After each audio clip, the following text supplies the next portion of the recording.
The Witcher star Anya Chalotra shares a quirky habit, watching people alone at pubs, while reacting to Liam Hemsworth replacing Henry Cavill. Hello viewers. Welcome to Stats In. If you're just joining us, please subscribe and don't forget to turn on notifications bell for more videos. When The Witcher first premiered on Netflix, people may have perceived it as just another adaptation that wouldn't do justice to the source material. Little did they know that Henry Cavill was a huge fan of the story and would do anything to stick to the source. So much so that he chose to leave the show rather than see the story go haywire. Also starring Anya Chalotra, Freya Allan, and Joey Batey among others, The Witcher went on to be one of the most successful IPs on Netflix, filled to the brim with insane action sequences, thrilling plot points, and talented stars. With Liam Hemsworth taking over as the titular character, fans may have to wait and see where the story takes them. In the meanwhile, another popular star from the show has some choice words to say about her overnight stardom, all thanks to The Witcher. The world changed almost overnight for UK-born actress Anya Chalotra. She began her career in theater and small roles in television shows, much like most actresses of her generation. However, as soon as she got cast as Yennefer of Vengerberg in The Witcher among other stellar actors, she had no idea how soon her fate would turn for the better. Despite the stardom and people recognizing her on the street, Chalotra kept her calm. She lived life as she did earlier, going to the pubs and having a little people-watching session on her lonesome. She doesn't mind heading out on her own, enjoying some me time. Even though people keep coming up to her for a picture or just to talk. The Wanderlust actress shared with The Guardian. They always come up to me when I'm stuffing my face. Because I don't mind going to the pub on my own, or eating on my own, I just sit in the corner and watch people, but they always get me stuffing my face. Though some personalities might find it awkward or embarrassing, Chalotra takes it in her stride and maintains her candid demeanor. And not just people, she enjoys watching dogs as well. Her favorite place to do that? Victoria Park. Always. The dog watching there is hilarious. I just find their mothers' meetings, in the park, hysterical, she further claims. It came as quite a shock to the cast when Henry Cavill chose to leave the show after 3 seasons.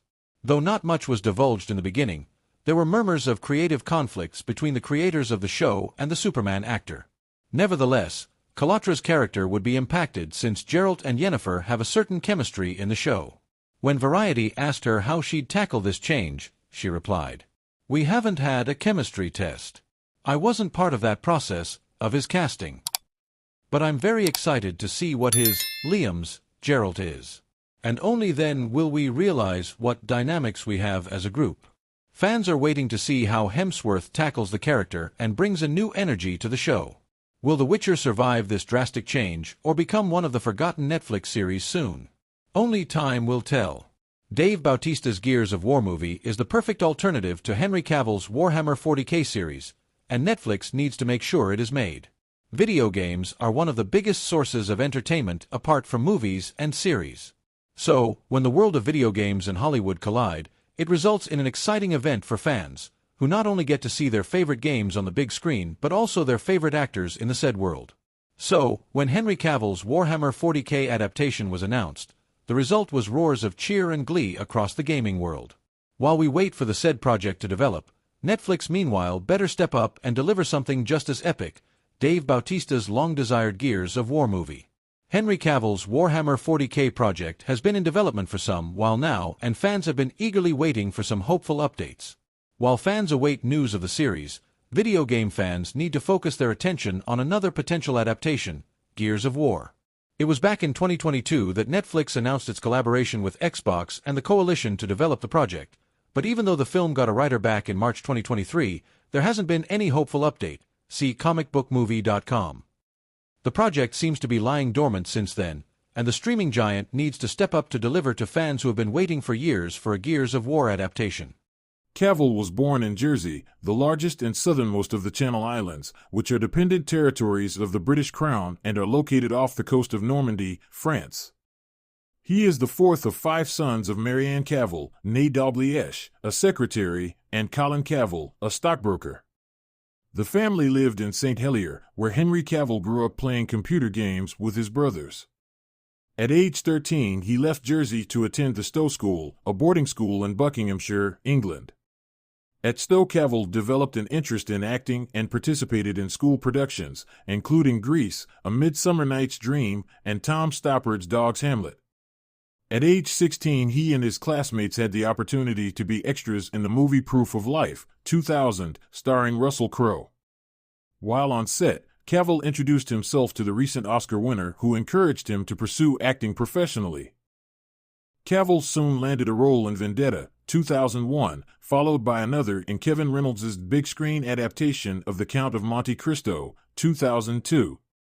For the part of Albert Mandigo, Cavill, who has said that he was teased for being overweight as a kid, was encouraged to lose several pounds.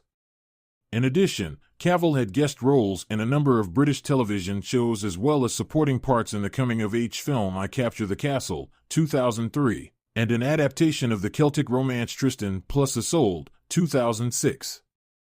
During this period, Cavill auditioned for several iconic roles, including Superman and James Bond, which ultimately went to Brandon Routh in Superman Returns and Daniel Craig in Casino Royale, both 2006, respectively.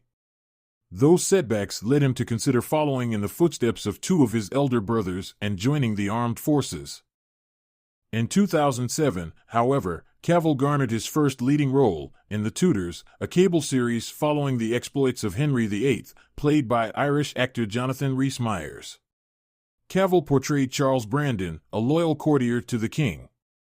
The series helped make Cavill a familiar face, and during its 4 seasons, 2007 to 10, he also appeared in such films as the adventure fantasy Stardust, 2007, and the Woody Allen comedy Whatever Works, 2009. After The Tudors, Cavill proved his skill as an action star, playing Greek hero Theseus in Immortals, 2011, and the son of a CIA agent, played by Bruce Willis, in The Cold Light of Day, 2012. In 2011, Cavill announced that he had been cast as Clark Kent/Superman in Man of Steel, 2013. He later admitted that he had missed the call from director Zack Snyder offering him the job because he had been playing the online game World of Warcraft. To portray the Man of Steel, Cavill transformed his body, adding so much muscle that he sometimes split the seams of his Superman costume. He also had the opportunity to work alongside Crowe, who played Superman's father. Jor-El Cavill went on to reprise the role in Batman v Superman, Dawn of Justice, 2016, starring opposite Ben Affleck as Batman, and in Justice League, 2017, featuring such DC comic book heroes as Wonder Woman, played by Israeli actress Gal Gadot. In between Superman films, Cavill starred in director Guy Ritchie's big-screen adaptation of The Man from UNCLE, 2015, playing a CIA agent who teams up with a KGB agent, played by Armie Hammer, and in Sandcastle, 2017, portraying a Special Forces captain on a 2003 tour of Iraq. Cavill then played the main antagonist in Mission Impossible Fallout, 2018, the 6th installment of Tom Cruise's Mission Impossible series. In 2019, he assumed the lead role in the hit Netflix series The Witcher, based on the novels by Polish author Andrzej Sapkowski, whose sources include Polish mythology and